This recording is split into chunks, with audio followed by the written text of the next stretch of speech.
Bienvenue à vous les Sagittaires, on va découvrir votre guidance pour ce mois de juillet 2023. Je vais utiliser deux tarots, un tarot pour votre énergie d'entrée de mois et le message principal pour vous pour ce mois de juillet, et un tarot pour le détail des messages pour vous.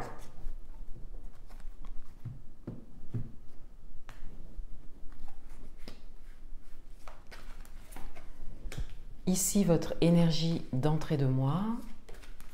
Et ici, le message principal.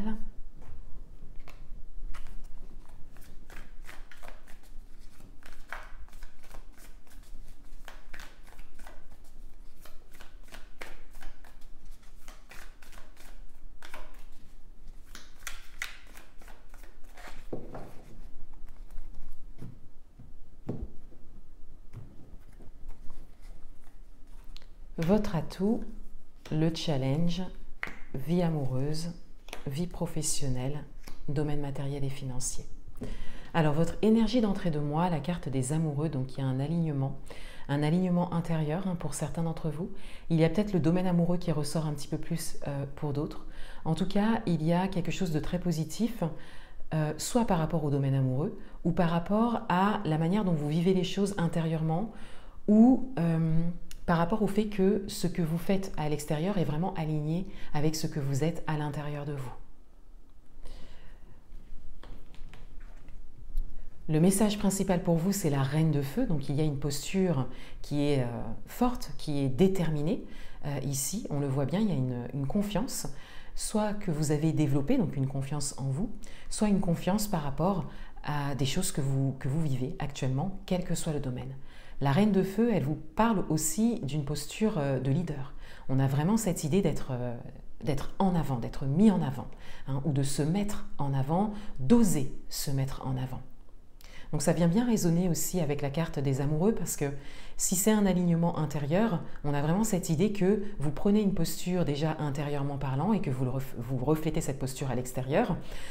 Et si ça concerne le domaine amoureux, on a vraiment cette idée d'être en confiance par rapport à ce que vous vivez ou par rapport à ce qui se présente à vous dans le domaine amoureux. On verra d'ailleurs avec le domaine amoureux tout à l'heure.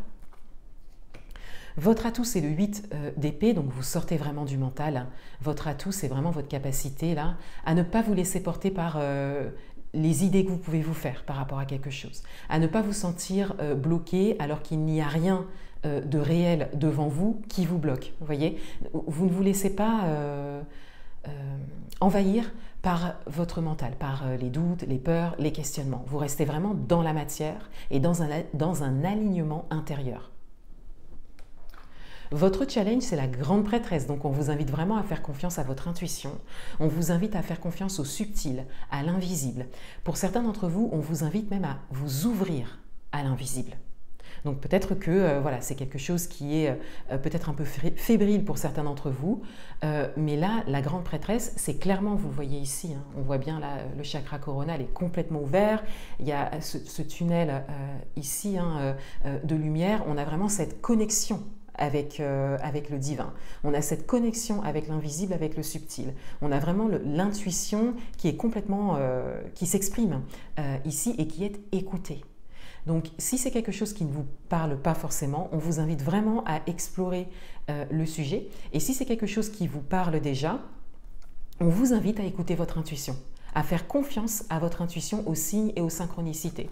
Avec la reine de feu, vous êtes peut-être un peu plus dans la matière, dans le concret, et là, on a comme cette invitation à également utiliser et prendre en compte les énergies.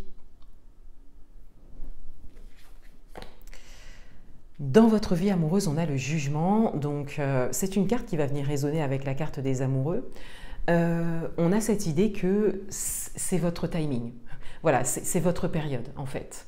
On a également cette idée qu'il y a quelque chose qui se présente ou qui peut se présenter précisément maintenant pour vous et que c'est vraiment une occasion à saisir, que c'est une opportunité à saisir.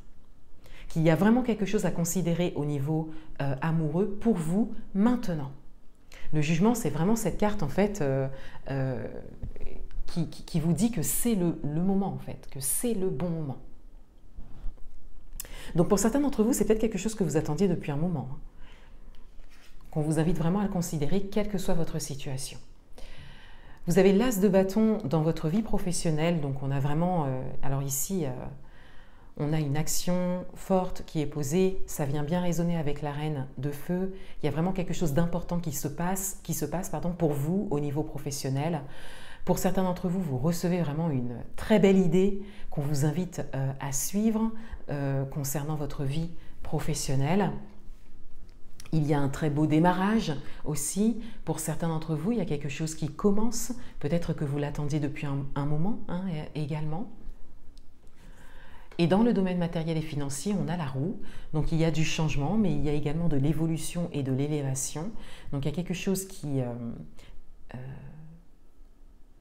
il y a quelque chose qui prend forme en fait pour vous au niveau matériel et financier et qui vous aide à vous sentir... dans l'avancement, en tout cas, dans l'évolution.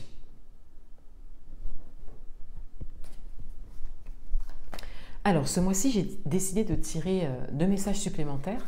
Tout d'abord, un message pour les personnes qui vivent un grand changement, parce que c'est ce qui ressort beaucoup dans les commentaires sous mes vidéos. Et ensuite, un dernier message pour vous. Alors, concernant les personnes qui vivent un grand changement, quel que soit le domaine,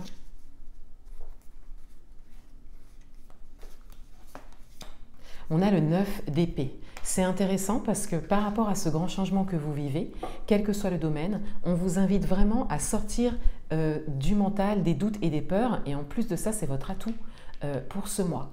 Le 9 d'épée, il vous parle vraiment d'appréhension.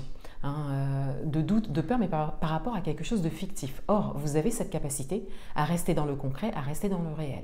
Donc, par rapport à un grand changement, donc là, ça peut être vraiment quelque chose de très challengeant pour certains d'entre vous. On vous invite à rentrer dans un espace sécure autour de vous et à ne pas vous imaginer tout un tas de choses, alors que pour le moment, rien n'est fait, rien n'est concret, rien n'est dans la matière.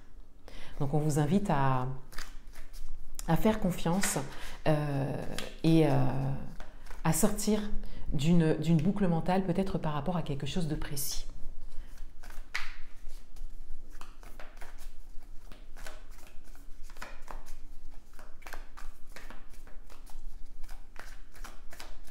Et un dernier message pour vous.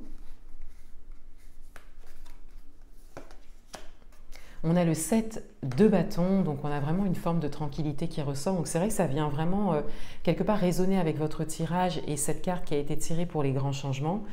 On a comme une invitation, on le voit bien aussi avec la grande prêtresse, hein, on a comme une invitation à revenir dans un espace sécure à l'intérieur de soi. On vous invite à vous faire confiance. Vous avez la posture pour ça, vous avez compris que le mental peut parfois vous jouer des tours avec les questionnements, les doutes, les peurs. Vous avez cette capacité à revenir à l'intérieur de vous. Vous avez cette capacité également à faire face à des éléments extérieurs qui ne sont peut-être pas porteurs pour vous. Vous avez la posture intérieure pour ça. On le voit d'entrée avec la carte des amoureux, puisque cette carte peut parler également d'alignement intérieur. Donc vous avez la posture intérieure pour ça. On vous invite à refléter ça maintenant à l'extérieur et à ne pas vous laisser envahir par le mental et à ne pas non plus éviter quelque part votre intuition. Vous avez à la fois ce côté concret qui est très intéressant, mais vous avez également votre intuition. Et là, on vous invite un petit peu plus à vous tourner vers votre intériorité, vers votre intuition. Voilà pour vous les Sagittaires, je vous souhaite un beau mois de juillet, je vous dis à bientôt.